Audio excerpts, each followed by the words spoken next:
네, 안녕하세요. 네, 시청자님 어떤 종목 궁금하실까요? 대원 화성이요.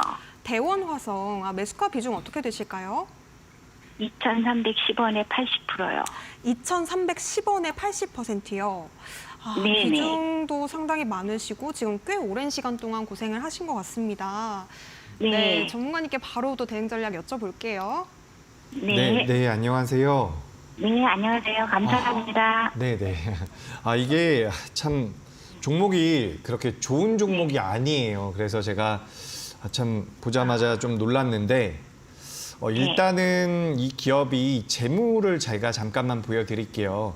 재무 네. 기준으로 봤을 때 이 기업 같은 경우는 시가총액이 700억 정도 되는 기업이거든요. 그래서 700억이라고 한다면 작은 기업이 아니다라고 생각하실 수가 있는데, 이 우리나라 상장사들 중에서는 굉장히 작은 편입니다. 기업이 규모가 굉장히 작다라는 말씀을 드리고, 그리고 영업이익 기준으로 놓고 봤을 때도 지금 2021년도부터 적자가 나고 있어요. 근데 이런 상황에서 지금 보시면은 부채 비율도 100%가 넘어가고 있는 상황이고, 유보율 같은 경우도 좀 낮거든요. 그렇기 때문에 이런 기업은 지금 이번에 올해 2024년도에 이 대원화성이라는 기업이 뭔가 문제가 될 가능성은 낮다라고 보고 있어요.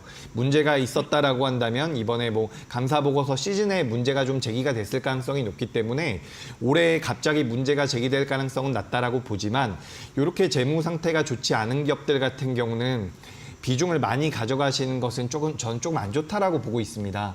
게다가 지금 이 기업은 오늘 9시부터 장 마감 때까지 거래 대금이 1억이 나왔거든요. 1억? 그러니까 예를 들어서 제가 2천만 원을 가지고 매수했다, 매도했다 이렇게 5번을 하면 1억이라는 거래 대금이 나오는 거거든요. 근데 6시간 동안 그 정도밖에 거래가 되지 않았다라는 것은 지금 이 종목에 대한 시장의 관심도가 굉장히 낮다라는 뜻입니다. 근데 이런 과정에서 대원화성이라는 회사 측에서 우리 회사의 주가가 너무 저평가가 되어 있다라거나 그렇게 생각을 한다거나 앞으로 주가 부양을 하겠다라는 의지가 있다라고 한다면 무언가 많은 내용들이 나오면서 거래가 붙을 거예요. 근데 지금 이 기업 같은 경우는 그 정도의 거래 수준에서 지금 거의 1년 정도를 하락을 하고 있는 상황입니다. 그렇기 때문에 저는 이 기업 같은 경우는 제가 이런 얘기는 정말 거의 처음 드리는 것 같은데, 저는 웬만하면 다음 주에 좀 매도를 하시는 게 어떨까 싶어요. 당장 매도하시는 게 심리적으로 굉장히 어렵겠지만 80%를 보유하고 계신다라고 한다면 저는 20% 정도라도 매도를 하셨으면 좋겠거든요. 그래서 20%를 매도하고 나시면 또 이게 좀 달라 보일 수 있어요. 내가 지금 매도하지 않고 보유하고 있다면 이 종목이 반등을 한번 주겠지라는 생각도 들 수가 있는데, 20%를 매도하고 나서 보면은 종목이 또 달라 보일 수가 있고, 그 20%의 자금으로 다른 종목들을 또 매매할 수도 있거든요. 그렇기 때문에 저는 이렇게 좀 말씀드릴게요. 다음 주 월요일 날, 다음 주에 이제 처음 거래가 될 때 이렇게 정리를 해드릴게요. 다음 주에 1,600원을 이탈하게 되면 저는 20%라도 저는 손절을 하셨으면 좋겠어요. 그게 굉장히 어려울 텐데 그래도 20% 손절하셔가지고 지금 시장에 좋은 종목들 많거든요. 그래서 그 종목들로 해서 좀 복구하다 보면 또 대원화성 올라와 있을 수도 있으니까, 그런 식으로 저는 20% 손절, 1,600원 이탈하게 되면 20% 손절의 의견을 드리고요. 반대로 이제 주가가 올라온다라고 한다면 1차적인 목표가는 제가 1,800원으로 잡아드리겠습니다. 1,800원, 그러니까 이게 참 잘 한번 보세요. 제가 지금 1,800원보다 더 높게 잡아드릴 건데 지금 오늘 종가가 1,680원이에요. 그런데 1,800원이면 지금 120원이 올라가는 거기 때문에 퍼센테이지로 따져봤을 때 약 7% 올라오는 거거든요.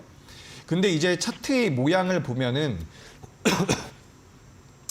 가격대가 굉장히 많이 붙어 있는 상황입니다. 이게 무슨 뜻이냐면 거래가 굉장히 적다라는 거예요. 거래가 적기 때문에 적은 금액인데도 지금 차트상으로는 굉장히 넓게 보이는 겁니다. 그래서 제가 목표가를 좀 높게 잡아드릴게요. 목표가는 1,850원으로 잡아드리겠습니다. 1,850원으로 잡는다라고 하더라도 이게 지금 현재가 대비해서 딱 10%밖에 안 올라오는 거거든요. 근데 차트상으로는 한 20, 30% 올라오는 것처럼 생겨 먹었는데 그만큼 지금 거래가 작아서 그래요. 그래서 이걸 좀 주의하셨으면 좋겠다라는 말씀 드리고, 1,800원까지 올라오게 되면 거기서도 저는 20%는 손절입니다. 그러니까 제가 사실 마음 같아서는 절반 손절 올라왔을 때도 절반 비중 축소의 의견을 드리고 싶은데 그게 쉽지 않다라는 걸 저도 알고 있거든요. 그리고 반대로 이제 주가가 올라왔을 때에는 모멘텀도 또 받을 수가 있는 부분이라서 제가 20%로만 위로든 아래로든 이제 비중 조절의 의견을 드립니다. 그러니까 주가가 밀릴 때는 1,600원 이탈했을 때 20% 손절하시고요. 올라왔을 때도 1,800원까지 올라왔을 때는 20% 손절. 그러니까 이게 기업이 좋다라고 한다면 저도 매도하자라는 말씀을 안 드렸을 거예요. 근데 지금 이 기업 같은 경우는 이런 기업들은 유보율과 부채율 비율 쪽에서 좀 안정적이지가 않기 때문에 갑자기 유상증자라든지 뭐 CB라든지 BW가 발행될 가능성이 높아요. 그럼 굉장히 크게 밀릴 수가 있거든요. 그렇기 때문에 저는 말씀드렸었던 가격대에서는 비중을 좀 축소하시는 게 어떨까라는 의견을 드리고요. 오랫동안 보유할 종목이 아니라는 이야기까지도 조금 더 드리도록 하겠습니다.